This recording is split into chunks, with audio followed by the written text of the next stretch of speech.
Alright, hello everybody, my name's Harry James.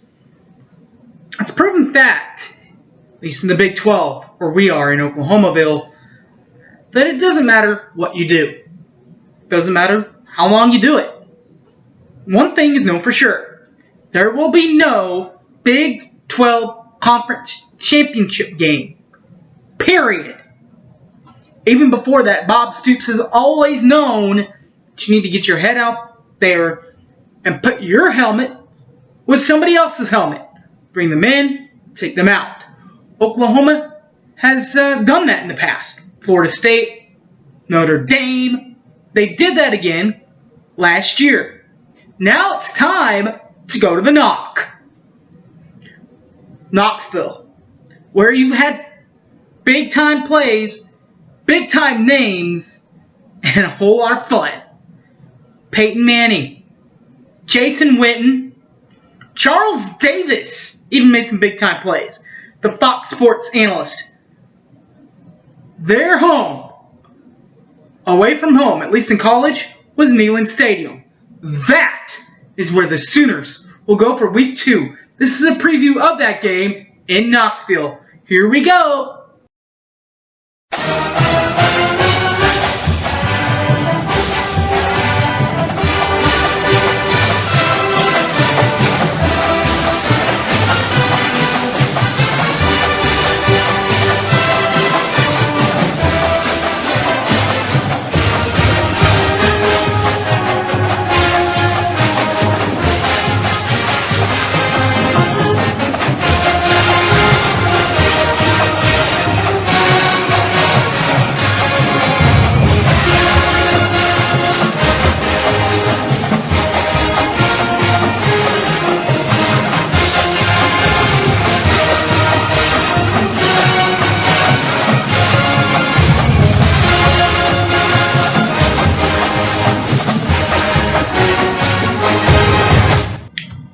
Welcome back to Boomer Sooner 1982. My name is Harry James. Let's get right to it. The key stats that you have to know about this first road test. They are the Tennessee Volunteers. UT, University of Tennessee. 2014 record last year, 7-6. 3-5 on the east side of the SEC, and their head coach is Butch Jones. This year, coming in, the last I believe it's the last 2 years, they've had one of the top recruiting classes in college football. Now, sometimes those kind of classes, they pay off. Paid off for Oklahoma a few years back. Remember Kenny Stills, Tony Jefferson, Brennan Clay, Roy Finch, Landry Jones. All those guys came in either a class or a class later than each other, and they all won a lot of games. I mean, Landry's the all-time winner at Oklahoma for a reason. The talent around him was pretty good. So now, can Tennessee do that? Can Tennessee bring in that kind of talent? Well, what about the returning stars that are going to help them do that? Well, if you're worried about quarterback, you have to remember that even though that Joshua Dobbs is going to be a sophomore, formerly a redshirt freshman, it's not like he didn't play last year. The guy last year that came into Norman and had one of the best quotes ever, I think, as an opposing quarterback is, "We did play well tonight, even though we lost by 21 points. Replacing him at quarterback, of course, is number 11, Joshua Dobbs, as I already said. Once Joshua was put in the starting lineup as the guy, he passed for 1,206 yards to go with 9 touchdowns, but did throw 6 interceptions.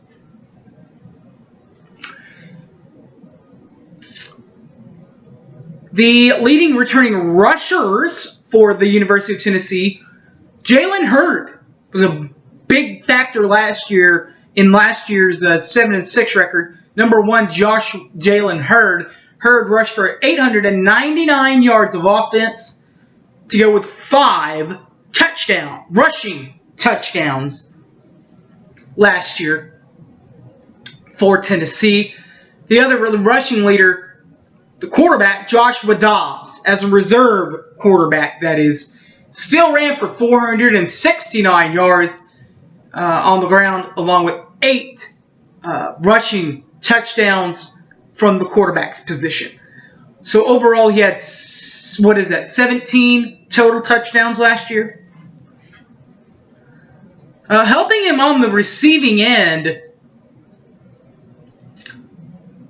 number 2, Alton Pig Howard. Howard, 2 years ago, had 54 receptions for 918 yards and a touchdown. Do remember, I don't know, it was, I believe, shortly after the Oklahoma game, he went down with a big-time injury. That's what brings Pig Howard back this year to do what he did 2 years ago, and to keep on doing that as a senior.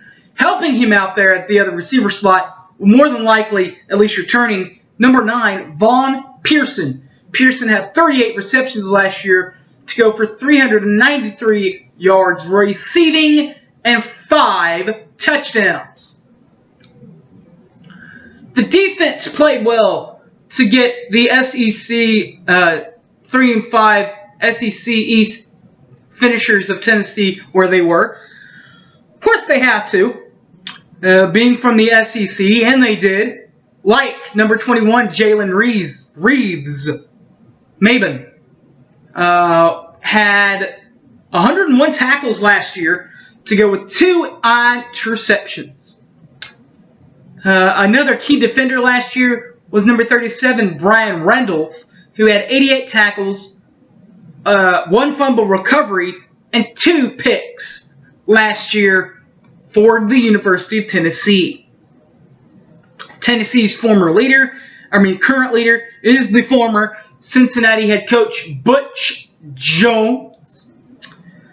Butch Jones played his college football at Ferris State from 1987 to 1989. Of course, his coaching history, he was at Central Michigan from 07 to 09